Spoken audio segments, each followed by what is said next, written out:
Hello friends, स्वागत है आपका ट्रेडिंग साइकोलॉजी पीकेएन में। आज है 30 दिसंबर 2025। After market analysis, we are not SEBI registered. Nifty 50 25,938 पे क्लोज हुआ है। 3 पॉइंट नीचे जाके क्लोज हुआ है, मींस फ्लैट क्लोज हुआ है। इसके जो पॉजिटिव स्टॉक थे वो 17 थे, जो नेगेटिव स्टॉक थे वो 33 थे। तो आइए इसके डे के चार्ट की बात कर लेते हैं हम लोग। तो आप ये जो डे का चार्ट देख रहे हैं, यहाँ पे जैसे कि मेरी बात हुई थी आपसे, ऐसा हो सकता है कि ये गैप डाउन ओपन हो, और गैप डाउन ओपन हुआ भी, बट बहुत ज़्यादा नीचे नहीं ओपन हुआ, बट ओपन हुआ और ये नीचे की तरफ गया। तो नीचे की तरफ जाने के बाद वापस से ये जो अभी जो जिस तरीके का कैंडल बनाया हुआ है, ऐसे कैंडल जो होते हैं वो बहुत अच्छे नहीं होते। ये बहुत गड़बड़ कैंडल बना लिया है। अब हम लोग ये देखेंगे कि हो सकता है कि अगला कैंडल इसके नीचे, या फिर समझ लीजिए ये 25,900 से लेके यहाँ पे कहीं पे यहाँ पे कहीं पे ऐसा कोई ये रेड कैंडल ऐसा कोई बना ले। ये तो ये कैंडल नहीं लग रहा है, बट ऐसा कोई कैंडल नीचे की तरफ बना ले, और या तो फिर ये ऊपर की तरफ एक अच्छा खासा कैंडल ये ऐसा बना ले। तो लेट्स सी, देखते हैं हम लोग कि क्या होता है। बिकॉज ये जिस तरीके का कैंडल बनाया हुआ है ये बहुत सही कैंडल नहीं है। ऐसा हो सकता है कि यहाँ से ये एक ऊपर की तरफ का मूवमेंट बनाए। तो देखेंगे हम लोग कल के दिन क्या होता है। तो हमारा व्यू क्या होगा? हमारा व्यू ये होगा कि जब तक ये 25,000, ठीक है, ये जो आज की क्लोजिंग हुई है मीन्स 25,950 के ऊपर अगर सस्टेन करता है, तो कहीं ना कहीं ये 26,000 के ऊपर जाने की कोशिश करेगा। तब हम लोग कॉल में बैठ सकते हैं। मीन्स आज के कैंडल के ऊपर ही, आज के कैंडल के ऊपर मीन्स यहाँ पे कहीं पे, इस जगह पे कहीं पे हम लोग कॉल में बैठेंगे, और ये जो लोकेशन दिख रहा है इसके नीचे हम लोग पुट में बैठेंगे। बाकी थर्ड ऑप्शन नहीं है कुछ। यही एक सिचुएशन है जिसमें एक प्रॉपर हम लोग एंट्री ले सकते हैं। तो लेट्स सी, देखते हैं हम लोग कल क्या होता है। तो गाइज, आप बताइए, आप 2026 में किस तरीके की ट्रेडिंग का प्लान कर रहे हैं? अगर आप अपने आप को इस मार्केट में डिसिप्लिन नहीं बनाए, अपने आप को अगर आपने डिसिप्लिन नहीं किया, खुद को अगर सिस्टम से नहीं रखा, तो गाइज आप लॉस ज़रूर करेंगे। क्योंकि ये मार्केट हमेशा कमज़ोर लोगों को बाहर फेंकती है, और जो डिसिप्लिन में नहीं रहता उसको तो पक्का ये बाहर फेंकती है, और इतना ज़्यादा तोड़ देती है लॉस करवा के कि वो दोबारा मार्केट के बारे में सोच नहीं पाता। तो चलिए गाइस, 5 मिनट के चार्ट की बात कर लेते हैं हम लोग। अगर मैं 5 मिनट के चार्ट की बात करूँ, तो गाइस ऐसे मार्केट में तो पैसा नहीं बनता। देखिए ये फैक्ट है, ऐसे मार्केट में पैसा नहीं बनता। अब देखिए मार्केट खुल गया फ्लैट। अब मान लीजिए आपकी साइकोलॉजी और आप डिसिप्लिन ट्रेडर हो। आप डिसिप्लिन ट्रेडर हो, आपने क्या किया? ईएमए के नीचे आया, आपने पुट ले लिया, आप प्रॉफिटेबल हो गए। ठीक है, उसके बाद ये जो कैंडल इस तरीके का बना, और उसके ऊपर फिर ग्रीन कैंडल बना, ठीक है, ऐसा सिचुएशन मान लीजिए आपने कॉल ले लिया, आप प्रॉफिटेबल हो गए। फिर ये जो कैंडल बना, मैं आपको बताता हूँ, ये जो ग्रीन कैंडल बना, उसके बाद फिर रेड कैंडल दो बने, लेकिन ईएमए को ब्रीच करके नीचे सस्टेन नहीं किया। मान लीजिए आप उस कैंडल को देख के आप रेड ले लेते, आपका स्टॉप लॉस हिट हो जाता। चलिए फिर मान लीजिए अपने ईएमए को देख के यहाँ पे कहीं पे आपने वापस से कॉल ले लिया होता, आप प्रॉफिटेबल हो गए। लेकिन ये तब होगा जब आप डिसिप्लिन ट्रेडर है, अदरवाइज ये पॉसिबल नहीं है। फिर उसके बाद देखिए बड़ा खतरनाक चीज़, उसके बाद जब ये वापस से ईएमए के नीचे आया, आप देख रहे हैं, वापस से जब यहाँ पे ईएमए के नीचे आया, तब मान लीजिए आपने पुट ले लिया। तो अब देखिए मार्केट नीचे की तरफ आया, नीचे की तरफ तेजी से आया, और उसी जगह पे आया जिस जगह पे ये डे का लो लगाया हुआ था, ये देख लीजिए। उसके बाद यहीं से बाउंस बैक कर गया, यहीं से बाउंस बैक कर गया। तो गाइज ऐसे सिचुएशन में पैसा आपका बनता है।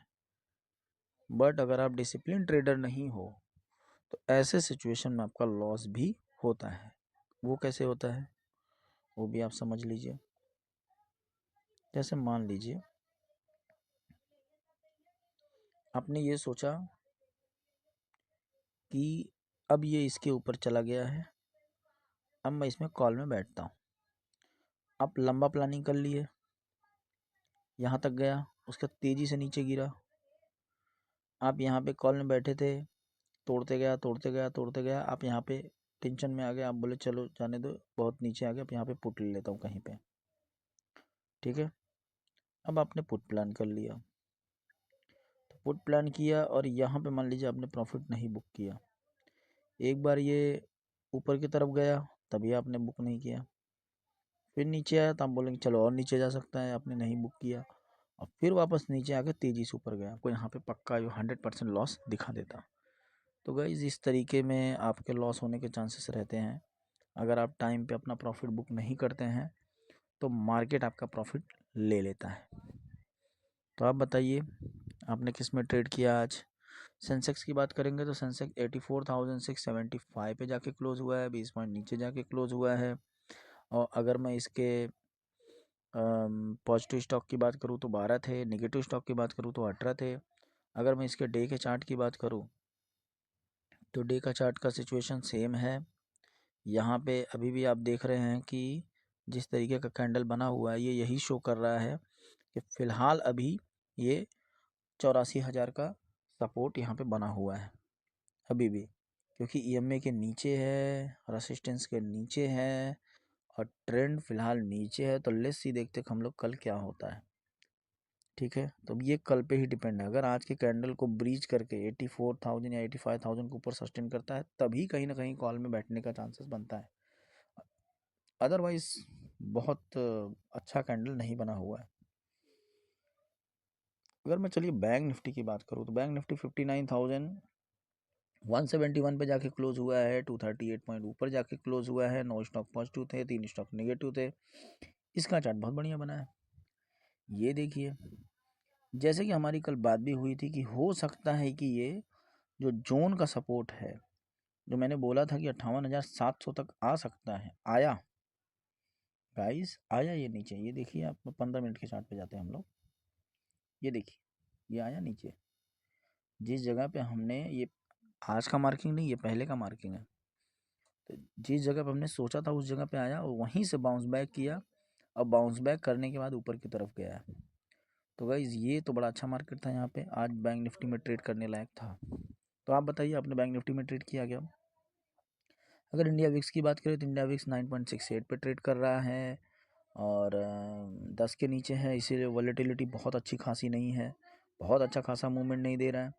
गिफ्ट निफ्टी की बात करेंगे तो गिफ्ट निफ्टी 26,133 पे ट्रेड कर रहा है, तो 100 पॉइंट आज के क्लोजिंग से 100 पॉइंट ऊपर जाके ट्रेड कर रहा है। तो गिफ्ट निफ्टी इस तरीके का मूवमेंट बनाया हुआ है। आइए हम लोग एफ और डी की बात भी कर लेते हैं। तो गाइज एफ ने सेलिंग किया हुआ है 3,844 करोड़ की, और डी ने बाइंग किया हुआ है 6,160 करोड़ की। तो ओवरऑल 2,315 करोड़ की बाइंग हुई है, बट एफ ने अच्छी खासी सेलिंग की हुई है। बट अभी मार्केट फ़िलहाल जो है वो गिफ्ट निफ्टी का देखेंगे तो ऊपर की तरफ दिखा रहा है, तो हो सकता है पॉसिबिलिटी है कि ये बाउंस बैक कल के दिन मार्केट बाउंस बैक करे। बट लेट्स सी देखते हैं हम लोग कल क्या होता है, बिकॉज कैंडल तो बहुत अच्छा नहीं बना हुआ है बैंक निफ्टी को छोड़ के। तो गाइज कभी भी ट्रेड करें तो अपने फाइनेंशियल एडवाइजर से ज़रूर पूछें, सोच समझ के ट्रेड करें, बिकॉज 2025 ख़त्म हो रहा है, 2026 आने को है।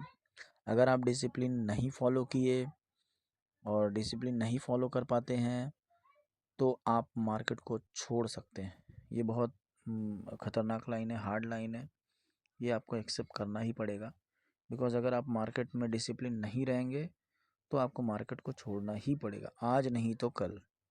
तो आप डिसिप्लिन फॉलो करेंगे, एक लॉट से चलिए, शुरुआत में बहुत कम लॉस लेने की कोशिश करिए। आप रिस्क रिवार्ड रेशियो को ज़रूर फॉलो करें, 1:2, 1:1, 1:3, इस तरीके का फॉलो करेंगे तो कहीं ना कहीं आप एक अच्छा खासा आप मार्केट में सस्टेनेबिलिटी आप बढ़ा सकते हैं। तो गाइस कभी भी ट्रेड करें सोच समझ के ट्रेड करें, अपने फाइनेंशियल एडवाइजर ज़रूर पूछें। हमारे चैनल को सब्सक्राइब करें, फॉलो करें। Thank you so much, have a great day.